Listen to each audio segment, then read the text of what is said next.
गोंदिया से एक बड़ी और खुशखबरी सामने आ रही है, जहां अब जंगल सफारी का रोमांस और भी बढ़ने वाला है। नागजीरा नवेगांव टाइगर रिजर्व में आने वाले पर्यटकों के लिए एक नया आकर्षण जुड़ने जा रहा है। मुरदोली गेट जो 1 मई से पर्यटकों के लिए खोल दिया जाएगा। गोंदिया जिले के नागजीरा नवेगांव व्याघ्र प्रकल्प में स्थित मुरदोली गेट अब साल भर जंगल सफारी के लिए खुला रहेगा।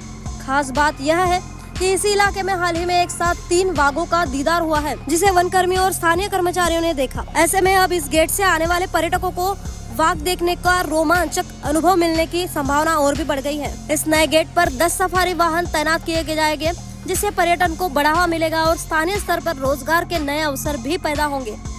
नागजीरा नवेगांव टाइगर रिजर्व का कोर जोन करीब 150 किलोमीटर में फैला हुआ है, जहां सुरक्षा के लिए 72 एंटी पेचिंग कैंप लगाए गए हैं। इन कैंप्स और 16 नाकों पर सैकड़ों स्थानीय मजदूर कार्यरत है। इसके अलावा 9 वायरलेस कैंप में भी 20 से 25 लोग काम करते हैं। अब मुरदोली गेट शुरू होने के बाद यहाँ भी गार्ड और जिप्सी ड्राइवर्स के रूप में स्थानीय लोगों को प्राथमिकता दी जाएगी। तो अगर आप भी जंगल सफारी और बाघों का दीदार का रोमांच लेना चाहते हैं, तो अब नागजीरा नवेगांव और मुरदोली गेट आपके लिए एक नई मंजिल बनने जा रहा है। पर्यटन के साथ साथ रोजगार को भी बढ़ावा देने वाली यह पहल निश्चित रूप से एक क्षेत्र के विकास में अहम भूमिका निभाएगी। सध्या तरी आम्ही 4 गेटचं नियोजन केलेलं आहे। म्हणजे आपण 4 बफरमध्ये जो आता नव्यानेच आपल्याकडे हस्तांतरित झालेला आहे, त्याच्यामध्ये आपण 4 नवीन गेट ओपन करण्याचं नियोजन आहे। परंतु 1 मेला आम्ही सध्या मुरदोलीचं जे गेट आहे ते आपण आता ओपन करणार आहोत। गोंदियापासून अगदी जवळ आहे, तुम्ही गोरेगाव क्रॉस करून थोडंसं समोर गेलात की हे गेट आहे। गोंदियामध्ये स्थायिक आणि तिकडून कुमाऱ्यावरनं सुद्धा हायवेवरनं येणारे जे पर्यटक आहेत ते या गेटचा आनंद घेऊ शकतील। या भागामध्ये टायगर प्रेझेन्स आहे आणि जो गोंदिया कुमारा जो रस्ता आहे, मुख्य रस्ता, त्याच्या दुतर्फा हा सफारी रूट असणार आहे। दोन्ही बाजूला 2 रूट्स आपण वेगवेगळे याच्यामध्ये तयार करण्याचा प्रयत्न करत आहोत। त्याचबरोबर या गेटवरती ज्या जिप्सीज आणि जे गाईड्स असणार आहेत ते स्थानिक मुरदोली गावातले आणि त्या ग्रामपंचायतींचे असणार आहेत। त्यामुळे स्थानिकांना यातनं रोजगार उपलब्ध होणार आहे आणि पर्यटकांना निसर्गाचा आनंद घेता येणार आहे।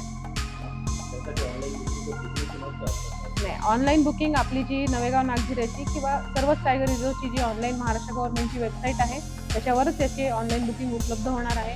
सुरुवातीला 10 स्लॉट्स आपण ओपन केलेले आहेत। या 10 स्लॉट्समध्ये लोकांनी जोपर्यंत जिप्सीज होत आहेत, म्हणजे आता खरेदी प्रक्रिया अजून लोकांची सुरू आहे, कारण की हा संपूर्ण उपक्रम हा तिथल्या स्थानिक लोकांसाठी तयार केलेला उपक्रम आहे। त्यामुळे शासन कोणतंही याच्यामध्ये वाहन स्वतःचं लावणार नाहीये, लोकांनीच आपल्या जिप्सीज त्याच्यामध्ये लावायचे आहे। आणि या जिप्सीसाठी सुद्धा आपण फाउंडेशनमधनं सॉफ्ट लोन तिथल्या स्थानिक लोकांना प्रोव्हाइड केलेलं आहे। आता गाईड सिलेक्ट करण्याची प्रक्रिया सुद्धा, म्हणजे निसर्ग मार्गदर्शक म्हणून जे लोक काम करणार आहेत ते सुद्धा स्थानिक गावातले असणार आहेत, त्याची सुद्धा प्रक्रिया आम्ही आता या आठवड्यामध्ये सुरू करत आहोत।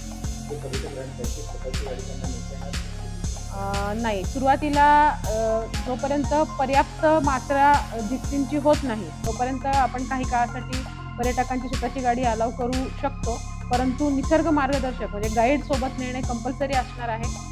आणि लवकरच आपण प्रयत्न करणार आहोत की जिप्सीनीच हा टुरिझम व्हावा, कारण की पावसाळ्यातही आपलं हे गेट उघडं सुरू राहणार आहे। ते बफरमध्ये असल्या कारणाने आपण ते 12 महिने सुरू ठेवू शकतो आणि त्यावेळी मग कधी पर्यटकांची स्वतःची गाडी फसणे वगैरे हा प्रकार होऊ शकतो।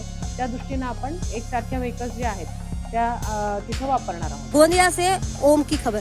निष्पक्षता का कदम, आपकी हर समस्या में आपसे पहले दिखेंगे हम हैं न्यूज फर्स्ट। ईश्वर का सच, हमारा साहस और आपका विश्वास। सच, साहस और विश्वास। अगर आप ये वीडियो YouTube पर देख रहे हैं तो हमारे चैनल को सब्सक्राइब कर बेल आइकन दबाएं।